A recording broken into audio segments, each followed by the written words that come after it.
Yeah, Coach. I know last year was pretty weird with everything going on, and it was basically a free year for everyone eligibility wise. But the 4 game redshirt rule this year, I was wondering what your philosophy is with that for freshmen. Do you like to save it for late in the year in case there's injuries, or do you put them in when you can, or what's your philosophy with that rule? Well, I think you have to play them whenever you can. Twofold. One, you may not get an opportunity later on in the year. And I mean, if you get an opportunity early in the year. And then the other thing is when you play them early, you'll know more about if you should redshirt them or if you shouldn't. And I understand you learn all those things at practice too, but some guys just show up better. Some guys show up worse when the lights are on. So I like to play them as early as possible if you ever get that opportunity, and then see if they can see how they look out there, and then decide a little bit later on about the red shirt. And the only other thing I got for you, Coach, is I was wondering what Hayden Henry's status was for Saturday. Do you think he'll be ready to go on Saturday? Oh, he'll be ready to go without any question. He's fine. He's just a little sick this week, but he's fine. Thank you. All right, let me know if you've got questions in the chat or raise your hand. Jacob? I was just curious how you guys are feeling COVID-wise headed into the year, especially after the SEC's announcement yesterday about the forfeiting if you can't play. And has your guys' vaccination number changed at all since the last time you updated us? Well, totally vaccinated has not. In the process of being vaccinated has. We're right at 93% now, 100% of our staff. But of that 93%, some, still have a few days before they are considered totally vaccinated. But, to be honest with you, we had about 70 when we got back in this summer. And basically, we talked to them about what the SEC, we knew way before yesterday that we felt like that was what's going to happen. You just forfeit. And so all I did was just mention it to the kids. And of course, they have to decide whether they're going to do it or not. But I mentioned it to the kids, and about 3 or 4 days later, we had 30 more that had been vaccinated, started the vaccination process. Trey Biddy? Hey, Coach.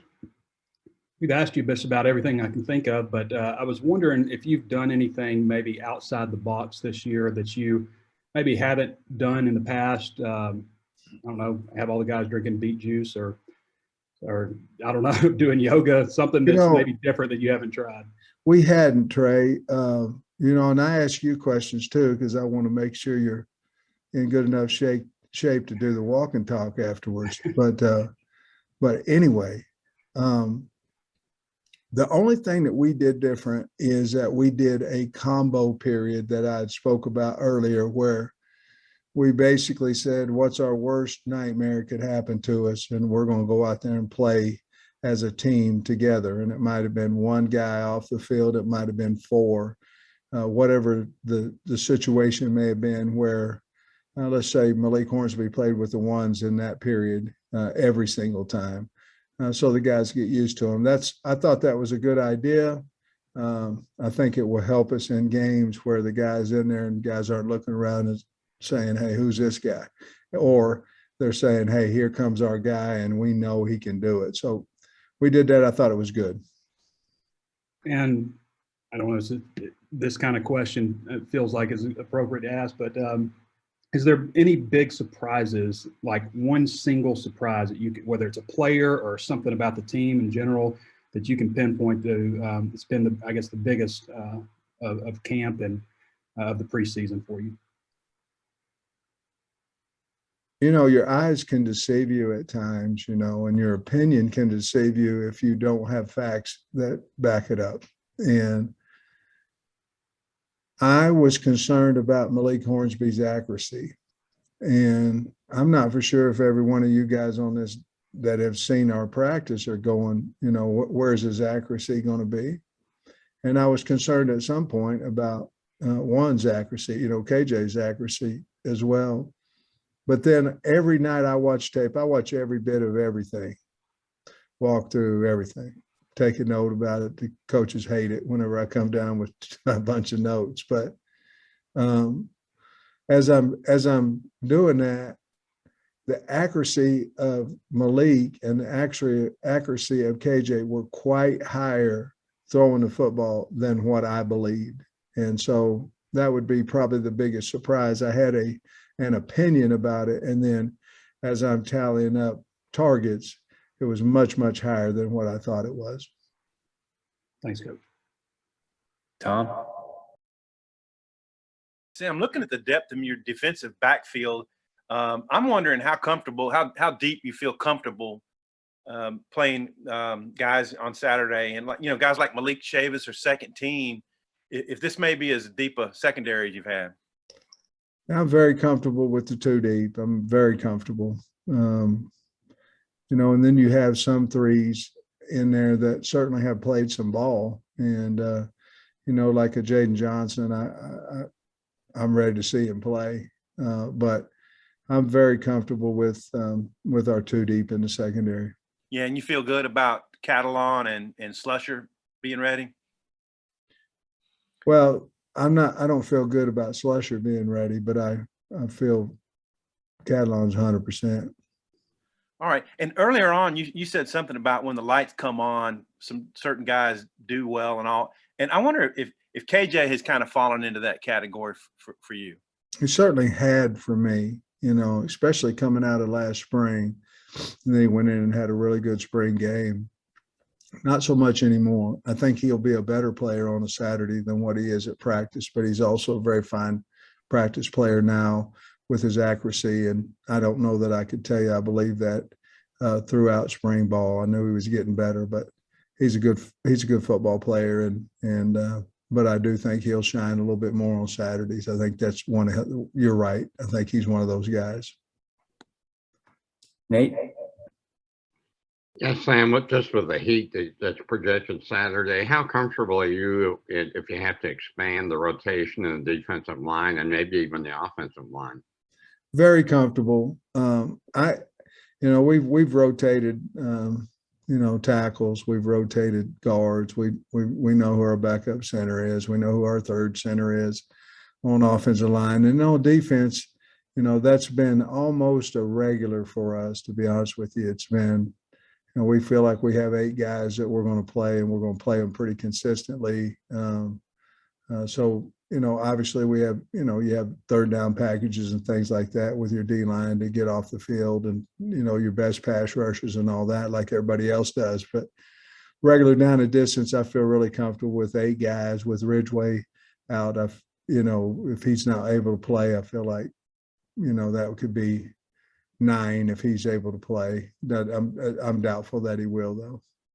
So it's the same with receivers, especially if Burks can't play. I do. I feel better about our receivers, and I think a bunch of that is the young guys. I feel really confident in Keytron Jackson, really confident. I think he's going to be fine. So I think some of that's with guys that we haven't seen. We haven't seen Jaquaden Crawford either, so it doesn't necessarily have to be young, just some guys we haven't seen in the past. Haven't seen a whole lot out of Tyson Morris either, but he certainly has earned that right to be a starter. Thank you. You're welcome. Scotty? Hey, Coach, I'm curious what you see from KJ personality-wise behind the scenes. His teammates this preseason have said he's really funny in the locker room, but he can flip a switch and be really businesslike when he needs to be.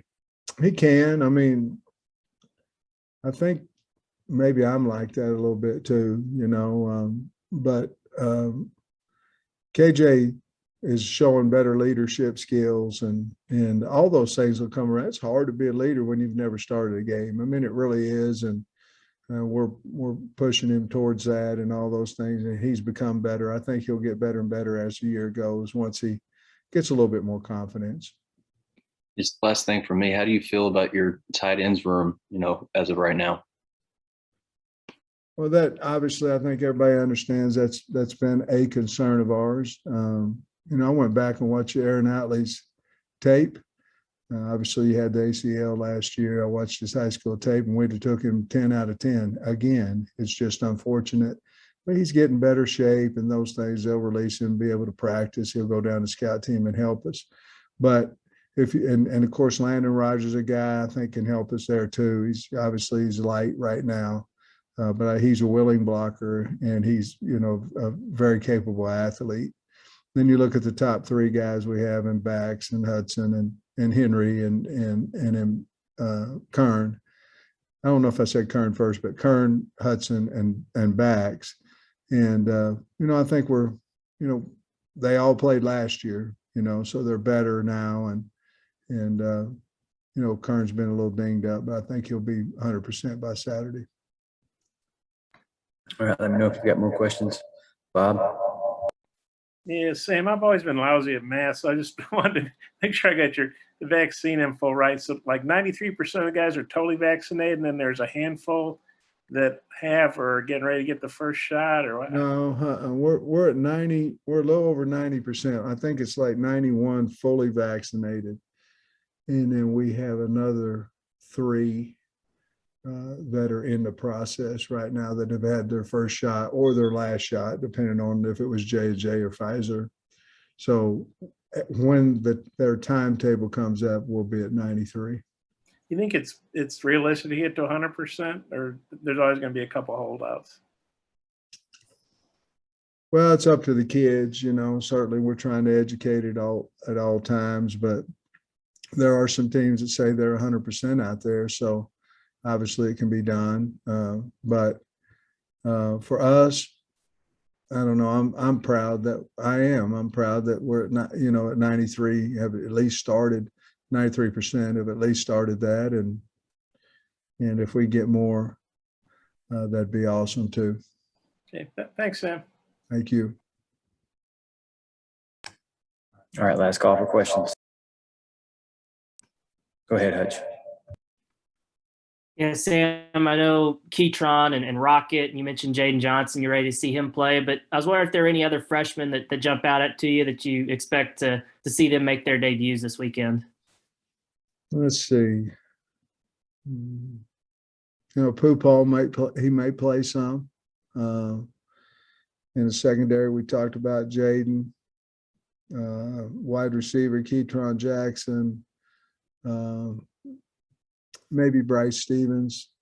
On the O-line, we're probably not quite there yet, but they're good players. And of course, you have AJ Green. AJ's a little better in practice. Rocket.